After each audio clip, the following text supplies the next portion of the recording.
Good morning. Maybe we're back at it again, but I hope an average believer in Christ realizes the significance of this moment in the existence of the church.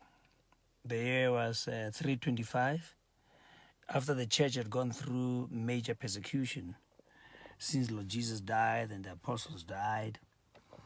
Rose Emperor Constantine, who thought that, look, we can't fight religion, but we have to help regulate it.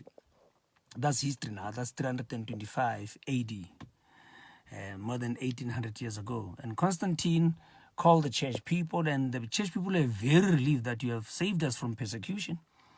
And he offered the church non-governmental status, and he would take care of the church. There'd be an end to persecution, but church had to arrange themselves around their belief. Listen to me. This happened 1800 years ago. And then that process led to a conference that took place in Nice, in France, where various churches, energized by the emperor's kindness and willingness to embrace the church, felt there was too much confusion and there was need to regulate the belief and the operations of the church. Now they sat there and they came out with what he called the Nicene Creed. We all recited, I believe in Jesus Christ, I believe in all that. But what a lot of people don't realize is from the Nicene Creed and from that process unfolded a new religion, a merged religion. You see, that was clever. The Christian church had to take its truth and mix it with other truths to make it palatable and to make it acceptable to the broader religious spectrum, and that was the birth of Roman Catholicism. If you look at Roman Catholicism, it's a match, it's a mixture of a lot of biblical truth with pagan practices. But that was the hybrid. That was the product that came out of this negotiated religious Christian regulation. And then you know that it took something like 1100 years for somebody to come up and say, no, we can never truly believe in the Bible and still embrace this new religious creature that came out of the emperor's regulatory activities. And Martin Luther rose then and he found that there were glaring mispresentations of scripture in the Roman Catholic theology. And the Reformation was born. Now, 700 years later, we're back where we were in the year 325. The South African government is not in isolation. The South African government is a member state of the United Nations, and there is a worldwide and global attempt to usher in a user-friendly religion. But what is interesting is a lot of you have been caught up in the facts, the frivolous facts that have erupted around what government seems to be giving us a solution on. When we met on Monday and we discussed with Thabo Mdluli and the CEO of Sierra Commission, I asked a question he's not been able to answer. Before you give us a solution, tell us exactly what is wrong with the church, except the criminal elements you have identified within church circles, besides the criminal activity that has happened. What needs to be corrected? And he could not answer that because what they are not interested in is they're not interested in stamping out the criminals. They're not interested in that. They're interested in regulating our belief. They're interested in ensuring that they control what we preach, like it's already started happening in some parts of the world. China, don't forget, we are part of BRICS, and China has started cracking down. Russia has started cracking down. And the churches are being closed, and the state is determining what people believe in. It's a violation because Section Chapter 2 of the Constitution clearly says any community, any cultural or linguistic or religious community can sit around and work out their own belief system, and they don't need to have that process dictated to. Now, what am I getting to? What I'm getting to is, if the church does not wake up to the fact that there is a bigger agenda than stamping out criminal activity, we're in trouble. But then let's think logically. Logically, what you call church is part of a religious setup. But logically, we need to define what religion is and what culture is, because to the Jew and to the Muslim, to the Hindu, to the Buddhist, Buddhism and Islam and Judaism and Hinduism are not religions, but they are way of life, they are culture. So you can never define a way of culture, like a way of living with spiritual belief. Religion and culture are the same thing, especially in the eyes of a secular government.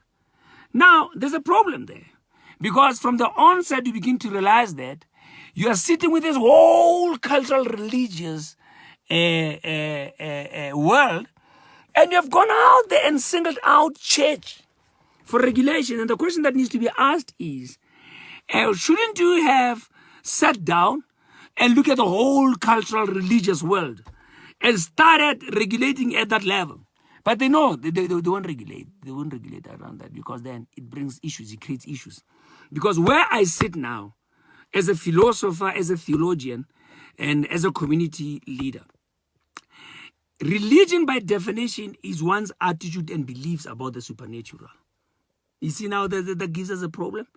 Because religion, where I sit, is one's attitude, one's behavior, and one's response to the spiritual world. So where I sit, atheism is a religion, because it's an opinion on God. As a matter of fact, every atheist favorite subject is God. I think on a daily basis, atheists spend more money, more time, and more effort talking about God than we who believe in God.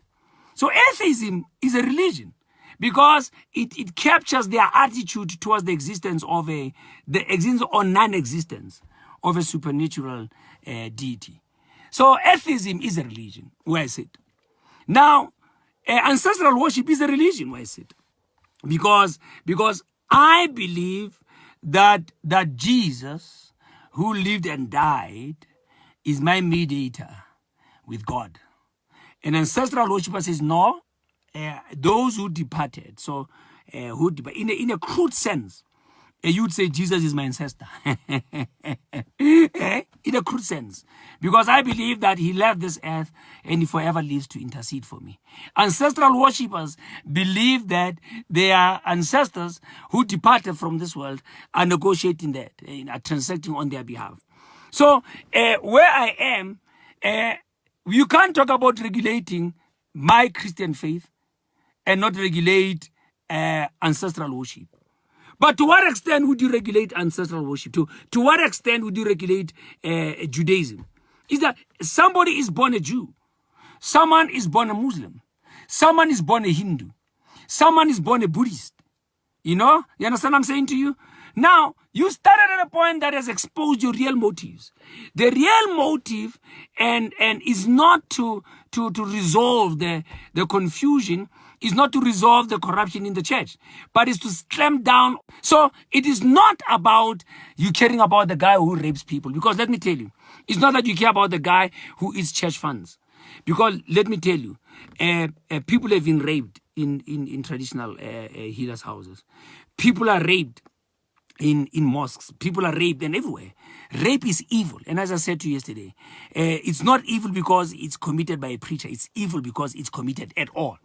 But the problem is, when an atheist robs a bank, and an atheist embezzles people's funds, nobody asks what do they believe in before they decide how to prosecute them. So that's discrimination against me as a believer. Because other religious adherents, their religion is insignificant when they've committed a crime. It's only significant when it comes to a believer, a Christian, who has done that. Now, when someone who believes that his ancestors speak on their behalf, when he rapes 15 women, we've never asked any court of law. We've never had any court of law ask, brother, what do you believe? Are you an atheist? Are you into ancestral? They don't ask that, because before the court stands a rapist, before the court stands a robber, before the court stands a thief, a carjacker.